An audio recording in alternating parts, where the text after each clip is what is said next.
শুকনো রান্না করে আপনাদের স্বাগত। বন্ধুরা, আজকে আমি নিয়ে নিয়েছি মাখানা। তো মাখানা দিয়ে আজকে মাটন কারি বানিয়ে আপনাদেরকে দেখাবো। তার জন্য নিয়ে নিয়েছি মাটন। আসুন বন্ধুরা, দেখুন কিভাবে রান্নাটা করে নিই। বন্ধুরা, খাসির মাংসটা ভালো করে জল দিয়ে পরিষ্কার করে নিয়েছি আমি। সাথে নিয়ে নিয়েছি মাখানা। বন্ধুরা, গ্যাসটা অন করে নেবো।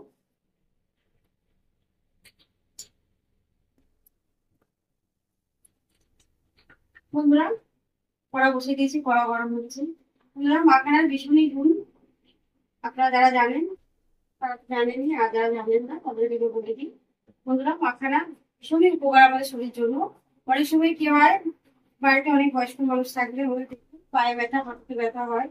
তো আপনারা ঠিক এইভাবে রান্না করবেন, করে খাওয়াবেন, দেখবেন হাঁটুর পায়ে ব্যথা যাদেরই আছে প্রবলেম, দেখবেন ওগুলোটা সেরে যাবে। তো আসুন আছে সেই প্রকারে রান্না করবো, আপনাদেরকে দেখাবো।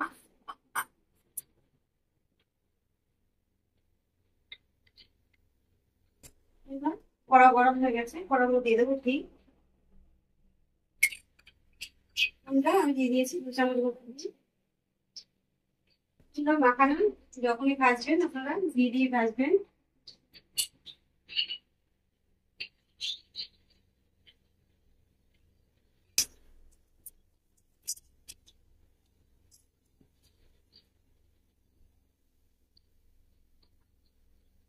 মাখানাটা ভেজে নেব।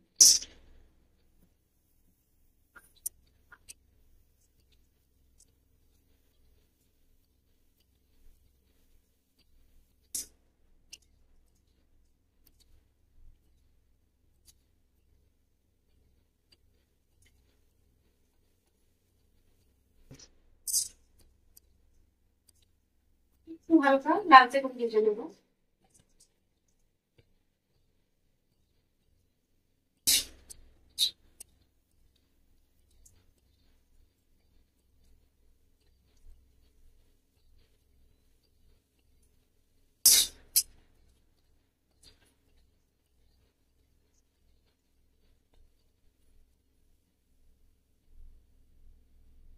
মাখানা থেকে সুন্দর মিষ্টি একটা গন্ধ বেরিয়েছে। মাখানাটা ভাজা হয়ে গেছে, তবে আমি তুলে নেব।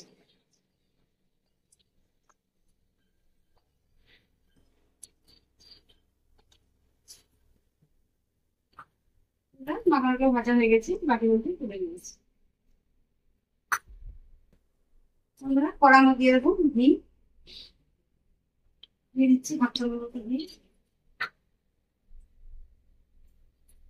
তার সাথে সামান্য 1 চামচ মতো তেল।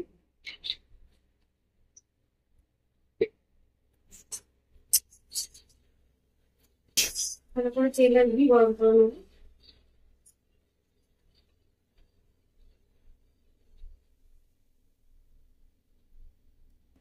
তেল আর ঘি ভালোভাবে গরম হয়ে গেছে, দিয়ে দিচ্ছি 1/2 চামচ মতো সাই জিরা। আর দিচ্ছি একটা শুকনো লঙ্কা। শুকনো লঙ্কাটাকে এইভাবে কেটে নেবো।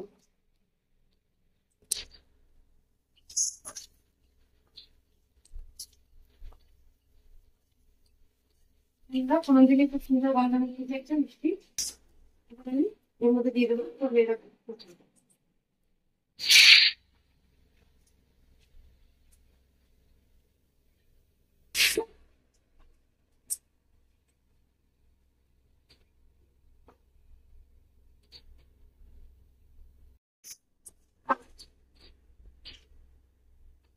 এবার দিয়ে দিচ্ছি লবণ 1 চামচ মতো। 1 চামচ মতো দিয়ে দেবো।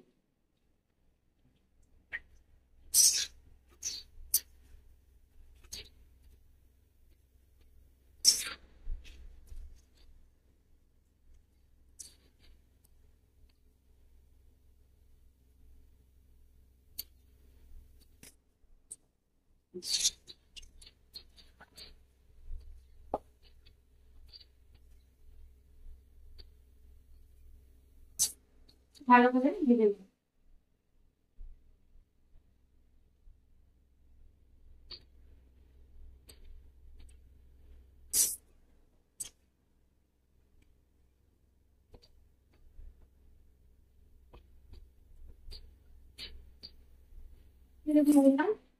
ভালো করে ভেজে নিয়েছি মশলাটা।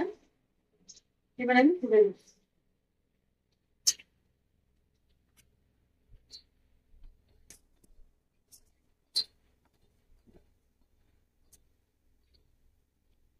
ভালো করে তুলে নিয়েছি ভেজে। এবার আমি কড়াটা দিয়ে পরিষ্কার করবো। আমরা কড়া দিয়ে পরিষ্কার করে নিয়েছি, কড়া মধ্যে দিয়ে দেবো সর্ষের তেল।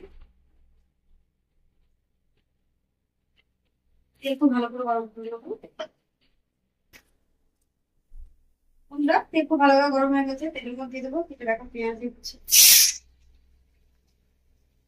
পেঁয়াজ দিয়ে দেবো।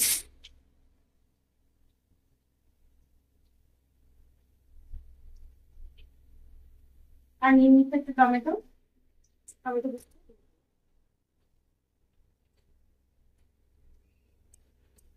পেঁয়াজের টমেটো দিয়ে দিবি।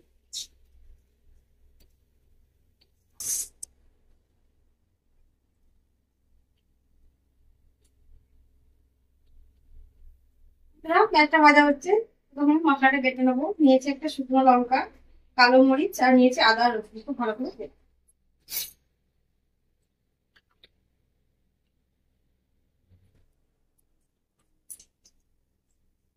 বন্ধুরা, পেঁয়াজটা খুব ভালো করে বাটা হয়ে গেছে। এবার দিয়ে দেবো বেটে রাখা মশলা।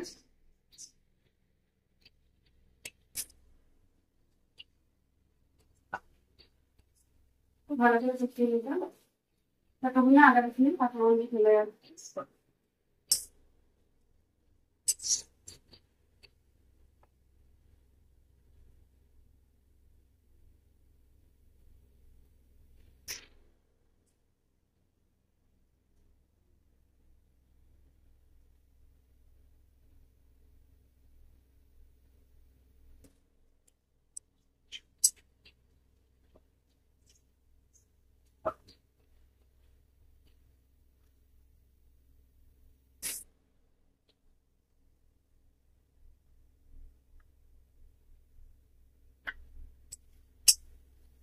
এবার আদা রসুনের বাটা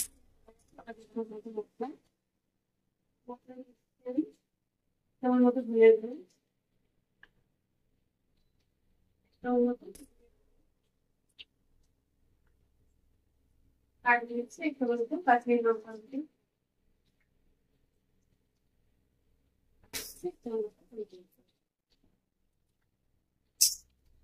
ভালো করে একটু মিশিয়ে নেবো।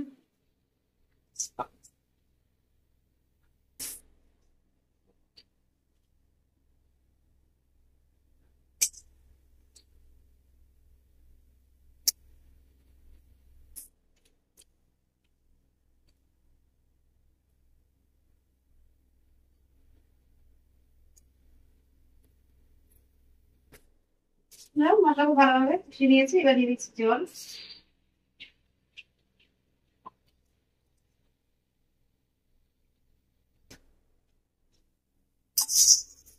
জল দিয়ে দিয়েছি, এবার মশলাটা খুব ভালো করে ফুটিয়ে দেবো।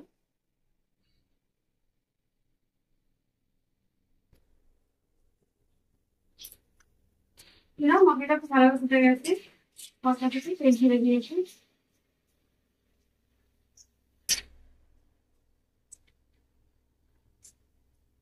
এবার দিয়ে দিচ্ছি ভেজে রাখা মশলা।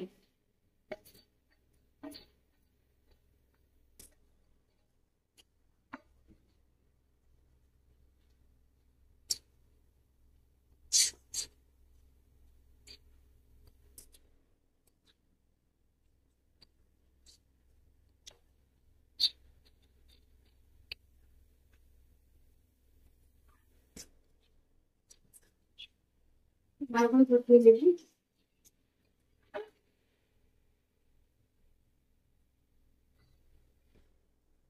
আর 10 মিনিট মতো ভালোভাবে কষিয়ে নিয়েছি। এবার দিয়ে দেবো ভেজে রাখা মশলা। এবার দিয়ে আরো 5 মিনিট মতো ভালো করে কষিয়ে নেবো।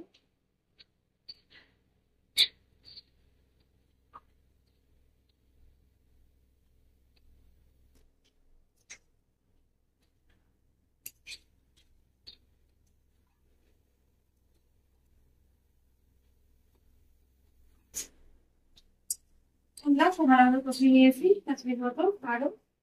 এবার দিয়ে দিচ্ছি আমি জল।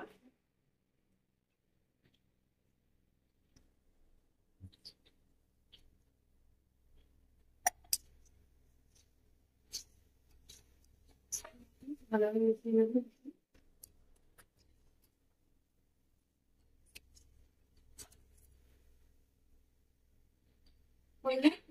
কড়া ঢাকা দিয়ে দিচ্ছি, কড়া ঢাকা দিয়ে 2 মিনিট মতো মিডিয়াম আছে 3 মিনিট পর আসছে। বন্ধুরা 20 মিনিট হয়ে গেছে, 20 মিনিট পর এসে গেছে। এবার দেখে নেবো তরকারিটা। দেখুন বন্ধুরা খুব সুন্দর হয়েছে রান্নাটা, গ্রেভিটাও সুন্দর হয়েছে।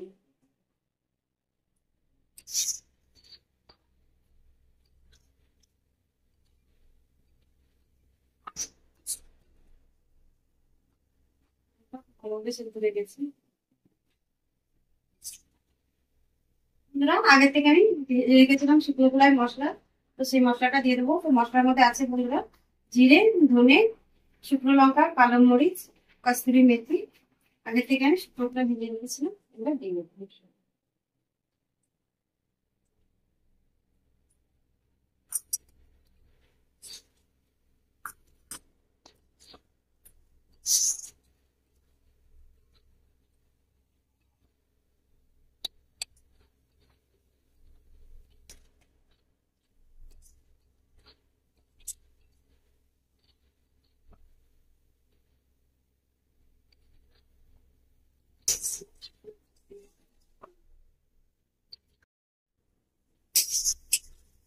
বন্ধুরা ওটা দেখলাম কিভাবে বানালাম মশলা দিয়ে মটন কারি। তো আপনারা ঠিক এভাবে বাড়িতে বানাবেন, বানিয়ে খাবেন। আমাদেরকে কমেন্ট করে জানাবেন আপনাদের কেমন লেগেছে। আমার রেসিপি দেখার জন্য আপনাদেরকে অসংখ্য ধন্যবাদ। আমার চ্যানেলটিকে আপনারা লাইক, শেয়ার, সাবস্ক্রাইব করে দেবেন বন্ধুরা। ধন্যবাদ বন্ধুরা। বন্ধুরা আপনারা এটা ভাত, রুটি দুটো দিয়ে খেতে পারবেন, ভীষণই সুন্দর লাগে শেষে। বন্ধুরা রান্নাটা হয়ে গেছে, গ্যাসটা অফ করে দিয়েছি।